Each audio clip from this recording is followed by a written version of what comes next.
ਤੇ ਨਵਾਜ਼ ਸ਼ਰੀਫ ਸਾਹਿਬ ਵੱਲੋਂ ਬਹੁਤ ਬਹੁਤ ਜੀ ਆਇਆਂ ਨੂੰ ਤੇ ਤੁਹਾਡਾ ਆਣਾ, ਤੁਹਾਡਾ ਇੱਥੇ ਆਣਾ, ਪਾਕਿਸਤਾਨ ਦੀ ਧਰਤੀ ਵਿੱਚ ਆਣਾ, ਬਾਬਾ ਗੁਰੂ ਨਾਨਕ ਜੀ ਦੀ ਧਰਤੀ ਤੇ ਆਣਾ, ਸਾਡੇ ਸਿਰ ਮੱਥੇ ਤੇ, ਸਾਡੀਆਂ ਸਿਰ ਅੱਖਾਂ ਤੇ, ਤੁਹਾਨੂੰ ਦਿਲ ਦੀਆਂ ਗਹਿਰਾਈਆਂ ਤੋਂ ਬਹੁਤ ਬਹੁਤ ਬਹੁਤ ਬਹੁਤ ਜੀ ਆਇਆਂ ਨੂੰ। ਤੇ ਤੁਹਾਨੂੰ ਸਭ ਨੂੰ ਮੇਰੇ ਵੱਲੋਂ, ਨਵਾਜ਼ ਸ਼ਰੀਫ ਸਾਹਿਬ ਵੱਲੋਂ ਸਤਿ ਸ਼੍ਰੀ ਅਕਾਲ। ਸਤਿ ਸ਼੍ਰੀ ਅਕਾਲ। ਬੋਲੇ ਸੋ ਨਿਹਾਲ। ਤੇ ਸਭ ਨੂੰ ਖਾਲਸਾ ਜਨਮ ਦਿਨ ਦੀ ਮੁਬਾਰਕਬਾਦ, ਵਿਸਾਖੀ ਦੀ ਢੇਰ ਮੁਬਾਰਕਬਾਦ, ਵਧਾਈਆਂ। ਨਵਾਜ਼ ਸ਼ਰੀਫ ਸਾਹਿਬ ਨੇ ਤੁਹਾਨੂੰ ਵਧਾਈਆਂ ਵੀ ਭੇਜੀਆਂ ਨੇ ਤੇ ਤੁਹਾਨੂੰ ਸਤਿ ਸ੍ਰੀ ਅਕਾਲ ਦਾ ਵੀ ਮੈਨੂੰ ਕਿਹਾ ਕਿ ਮੇਰੇ ਵੱਲੋਂ ਉੱਥੋਂ ਕਹਿ ਦੇਂ, ਪਰ ਮੈਨੂੰ ਅੱਜ ਅਫਸੋਸ ਹੈ ਕਿ ਉਹ ਮੇਰੇ ਨਾਲ ਨਹੀਂ ਆਏ। ਉਹਨਾਂ ਨੂੰ ਇੱਥੇ ਹੋਣਾ ਚਾਹੀਦਾ ਸੀ, ਕਿਉਂਕਿ ਮੈਨੂੰ ਯਾਦ ਹੈ ਜਦੋਂ ਪਹਿਲੇ ਪ੍ਰਾਈਮ ਮਿਨਿਸਟਰ ਸਨ, 99 ਦੀ ਗੱਲ ਹੈ, ਤੇ ਰਾਮੇਸ਼ ਸਿੰਘ ਅਰੋੜਾ ਸਾਹਿਬ ਇੱਥੇ ਖਲੋਤੇ ਹੋਏ ਨੇ। ਕਿੱਥੇ ਗਏ ਨੇ? ਹਾਂਜੀ, ਇਹ ਮੇਰਾ ਵੀਰ ਇੱਥੇ ਖਲੋਤਾ ਹੋਇਆ। ਇਹਨਾਂ ਦੇ ਨਾਲ ਮੀਆਂ ਸਾਹਿਬ ਨੂੰ ਇੱਕ ਪਿਆਰ ਹੈ ਤੇ ਉਹਨਾਂ ਨੇ ਕਿਹਾ ਕਿ ਜਿਹੜੇ ਮੇਰੇ ਸਿੱਖ ਭਰਾ ਨੇ ਉਹ ਬਾਰਡਰ ਤੋਂ ਪਾਰ ਉਹ ਦੂਰਬੀਨ ਨਾਲ ਵੇਖਦੇ ਨੇ ਤੇ ਉਹਨਾਂ ਦੇ ਵਾਸਤੇ ਰਸਤੇ ਖੋਲੋ, ਬਾਰਡਰ ਖੋਲੋ ਤਾਂ ਕਿ ਉਹ ਆਣ। ਤੇ ਅੱਜ ਮੈਨੂੰ ਇੱਥੇ ਤੁਹਾਨੂੰ ਦੇਖ ਕੇ ਬਹੁਤ ਖੁਸ਼ੀ ਹੋ ਰਹੀ ਹੈ ਤੇ ਮੈਂ ਇਹਨਾਂ ਨੂੰ ਸਪੈਸ਼ਲ ਇਨਸਟਰਕਸ਼ਨਸ ਦਿੱਤੀਆਂ। ਮੈਂ ਇਹਨਾਂ ਨੂੰ ਕਿਹਾ ਕਿ ਕੋਈ ਤਕਲੀਫ ਨਹੀਂ ਹੋਣੀ ਚਾਹੀਦੀ। ਜਿਹੜੀ ਸੜਕ ਦਾ ਇਹਨਾਂ ਨੇ ਮੈਨੂੰ ਕਿਹਾ ਹੈ, ਉਹ ਸੜਕ ਦਾ ਮੈਂ ਪਹਿਲੇ ਹੀ ਆਰਡਰ ਦੇ ਕੇ ਆਈ ਹਾਂ ਕਿ ਜਲਦੀ ਉਹ ਸੜਕ ਨੂੰ ਬੋਲੇ ਸੋ ਨਿਹਾਲ। ਤੇ ਮੇਰਾ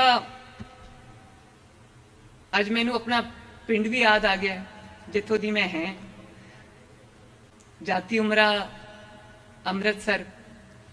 ਤੇ ਮੈਨੂੰ ਯਾਦ ਹੈ ਕਿ ਮੇਰੇ ਦਾਦਾ, ਅੱਲਾ ਬਖਸ਼ੇ ਉਹਨਾਂ ਨੂੰ, ਬੜਾ ਉਹ ਯਾਦ ਕਰਦੇ ਸੀ। ਤੇ ਮੈਨੂੰ ਅੱਜ ਵੀ ਪਤਾ ਹੈ ਕਿ ਜਾਤੀ ਉਮਰਾ ਜਿਹੜਾ ਇੰਡੀਅਨ ਸਾਈਡ ਹੈ, ਜਿਹੜੇ ਜਿੱਥੇ ਅਸੀਂ ਹੁਣ ਰਹਿੰਦੇ ਆ ਲਾਹੌਰ, ਉਹਦਾ ਨਾਮ ਵੀ ਮੇਰੇ ਦਾਦਾ ਨੇ ਜਾਤੀ ਉਮਰਾ ਰੱਖਿਆ ਹੋਇਆ। ਤੇ ਜਿਹੜਾ ਇੰਡੀਆ ਦੀ ਸਾਈਡ ਤੇ ਜਾਤੀ ਉਮਰਾ ਸੀ, ਜਿੱਥੇ ਮੇਰੇ ਦਾਦਾ ਪੈਦਾ ਹੋਏ, ਪਲੇ ਬੜੇ, 14-15 ਸਾਲ ਸੀ ਜਦੋਂ ਲਾਹੌਰ ਆ ਗਏ ਸੀ। ਫਿਰ ਆਪਣਾ ਕਾਰੋਬਾਰ ਸ਼ੁਰੂ ਕੀਤਾ ਉਹਨਾਂ ਨੇ।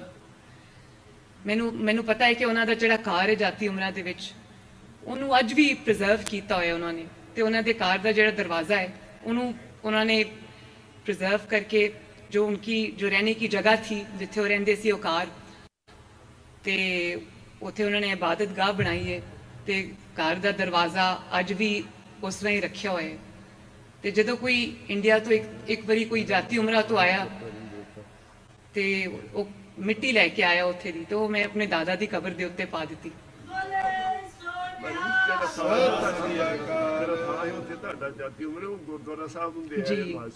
ਜੀ। ਤੇ ਮੈਂ ਜਦੋਂ ਚੀਫ ਮਿਨਿਸਟਰ ਬਣੀ ਤੇ ਮੈਨੂੰ ਇੰਡੀਆ ਦੇ ਪੰਜਾਬ ਤੋਂ ਵੀ ਬੜੀਆਂ ਮੁਬਾਰਕਾਂ ਆਈਆਂ।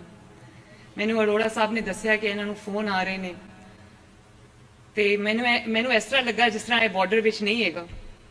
ਤੇ ਲੋਕਾਂ ਨੇ ਪੰਜਾਬ ਦੇ, ਚਾਹੇ ਉਹ ਇਸ ਪੰਜਾਬ ਦੇ ਹੋਣ ਜਾਂ ਇੰਡੀਅਨ ਪੰਜਾਬ ਦੇ ਹੋਣ, ਉਹਨਾਂ ਨੇ ਇੱਕ ਬੇਟੀ, ਪਹਿਲੀ ਬੇਟੀ ਜਿਹੜੀ ਇੰਡੀਅਨ ਪੰਜਾਬ ਤੇ ਪਾਕਿਸਤਾਨੀ ਪੰਜਾਬ ਦੀ ਮੁੱਖ ਮੰਤਰੀ ਬਣੀ, ਉਹਨਾਂ ਨੇ ਸੈਲੀਬ੍ਰੇਟ ਕੀਤਾ।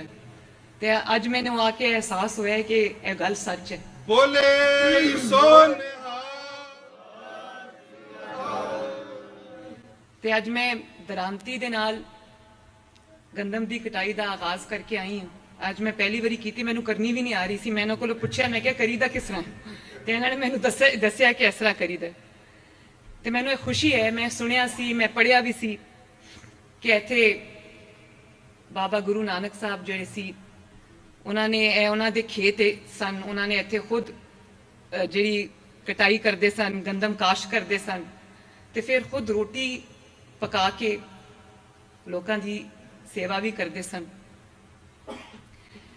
ਤੇ ਮੈਨੂੰ ਇਹ ਵੀ ਖੁਸ਼ੀ ਹੈ ਕਿ ਇਹ ਜਿਹੜੀ ਗੰਦਮ ਹੈ ਇੱਥੋਂ ਦੀ, ਹੁਣ ਉਹ ਲੋਕਾਂ ਦੀ ਜਿਹੜੀ ਲੰਗਰ ਸਾਹਿਬ ਹੈ ਉੱਥੇ ਇਸਤੇਮਾਲ ਹੋਏਗੀ ਲੋਕਾਂ ਦੀ ਸੇਵਾ ਤੇ।